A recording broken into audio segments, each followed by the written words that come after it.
Christmas is a wonderful time where everyone eats and gets presents and we pretend we don't all hate each other.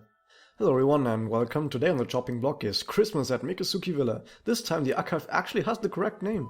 It's almost Christmas in the land of Magoka, meaning everyone is coming together to celebrate another year of staying alive. While everyone, and with everyone I actually just mean Tsuruno, is getting into the Christmas spirit, Saannnn reveals the shocking truth that she doesn't know what Christmas is. Felicia is being Felicia and whines a bunch, but it is decided to hold a Christmas party together. Kamore joined too, and after Reina Tsunsons she eventually decides to join the adventuring party too. The workload is unevenly spread between every attending person, with Kamore and Iroha getting the most important job: fan service. Reina does fan service, fan service, fan service, and Kaide reveals the shocking truth that she is an absolute pervert and a dom. As if we didn't already know this from the Mirror story where she molested a Reina clone. Yeah, that actually happened. Look it up. Everyone also conveniently forgets that they are standing around in short skirts in the middle of December and no one gets a cold, as they sell cakes all day to earn their own cake to take home. Meanwhile, at Banban's side, Tsuruno is being cute and is trying to get Christmas food ready, but reveals the shocking truth that Tsuruno is a tree hugger. Iroha tries to help her make good food for once, and if you are now waiting for me to tell you if it succeeded or not, then I will have to grade your retention abilities with 50 points. We now interrupt the regular scheduled programming for breaking news back at Mikazuki Villa. Yachio is happy. At the same time, Felicia and Saannnn are out trying to shop for Christmas decoration, but Felicia instead decides to form the Antichrist. After recounting the Satanist Bible and seeing that Saannnn isn't interested because she fears it might look a bit evil, Felicia decides to run off. Meanwhile, Himika and her family are spending their time doing the usual thing: eating dirt and drinking sewage. But it's okay, because for Christmas dinner they will have a block of tofu with a candle in it. Aww.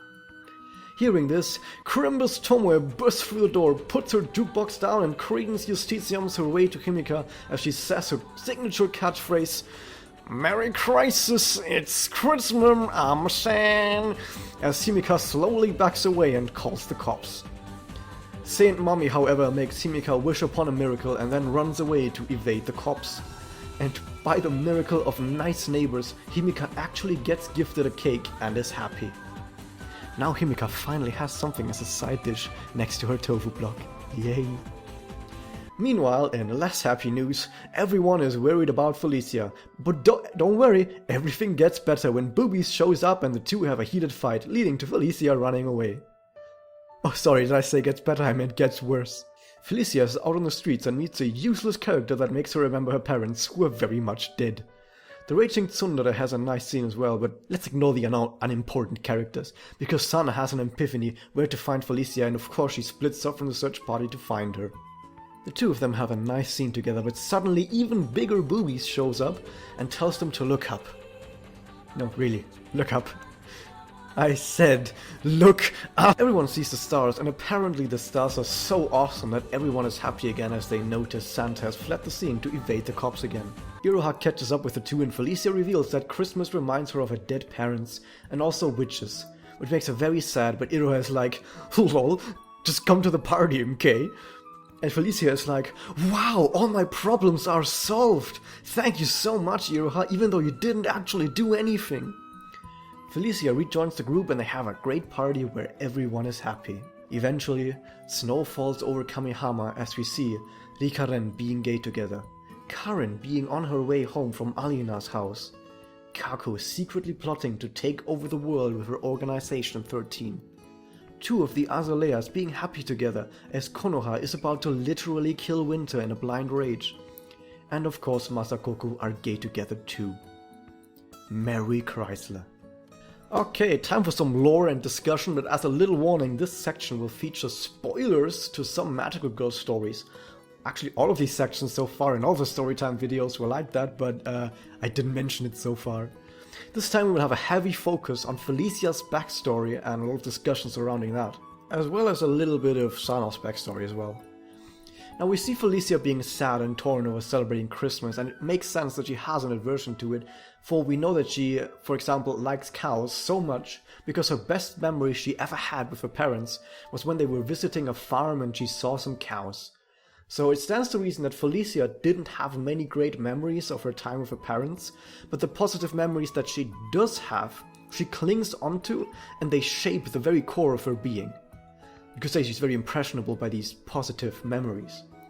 As such, we know that Christmas memories also being some of the few positive memories she had, that Christmas must have been something that made quite the impression on Felicia and sort of stuck around with her. Of course, her parents later died, and we know that it was Felicia herself that accidentally killed her own parents, after which her wish changed all of her memories to make her think it was a witch. On that topic, people might wonder why the wish, "I want to make it as if the fire never happened," made this happen, but there are some great arguments that I actually found for this. Now, for one, we know that Kyubey himself does not actually grant wishes himself, but rather he makes people temporarily able to tap into their karmic burden to grant themselves a wish, using that karmic burden. As such, there is first off an important lesson to learn, which is that Kyubey himself is not responsible for people screwing themselves over, and after all, Kyubey doesn't need to do anything himself anyway, because Kyubey has mentioned already that he strongly believes it to be a fact that any human being given this power will inevitably screw themselves over without him having to do anything. And before people start talking about Kyubey morals, Kyubey isn't really a character with morals. He's just someone who gives guns to people and says, well, you can use those guns to do good stuff, but secretly I hope that you will all shoot yourselves in the face at some point. So yeah, that's basically all he does. Additionally, we learn that there are two factors that are absolutely vital to wish granting.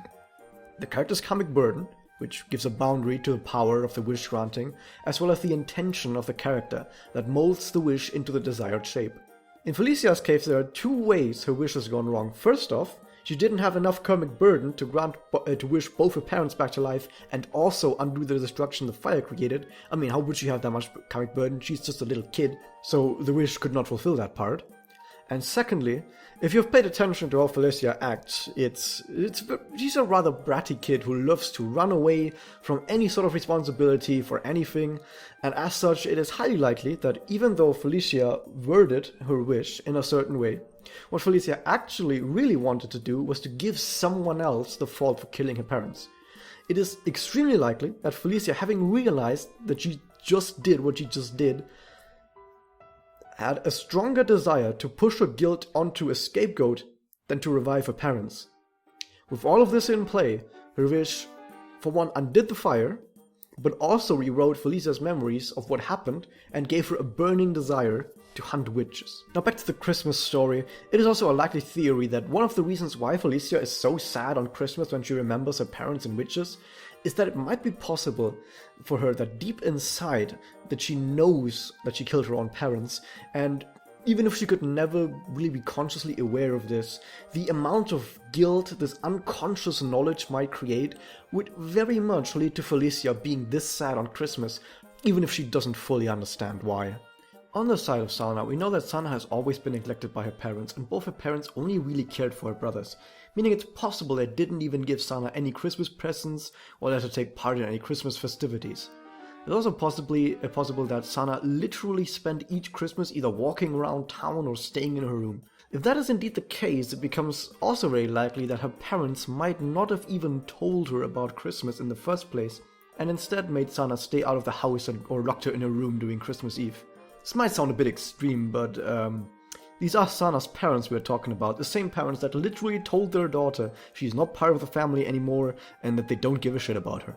As a little side note, if Child Protection Services found out about these, they definitely 100% would not have gotten Saanna out of this family, because her family seems somewhat wealthy and has successful kids otherwise, so they probably would have just shrugged Saanna's case off. Welcome to reality. Although Saanna is at least now under the unofficial guardianship of Yachio, you might now think, but what if Child Protection Services found out about how Saanna is currently living?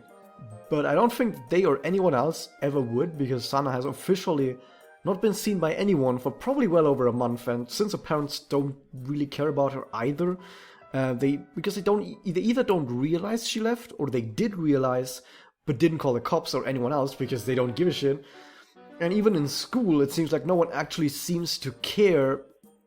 It seems that as such, no one's ever gonna report Saanna missing, and she's now completely invisible to everyone, so she is both unofficially missing, but also still exists and is around. So we're a place for her to be in. I will leave you now though with a final piece of theory to think about.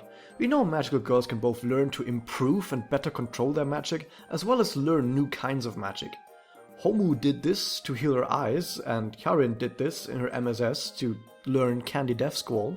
So it stands to reason that Saanna, if she ever seriously trained to control her magic better, might be able to either become permanently invisible even to other magical girls, but more importantly, might be able to control her magic to such a degree that she could become visible to regular humans again.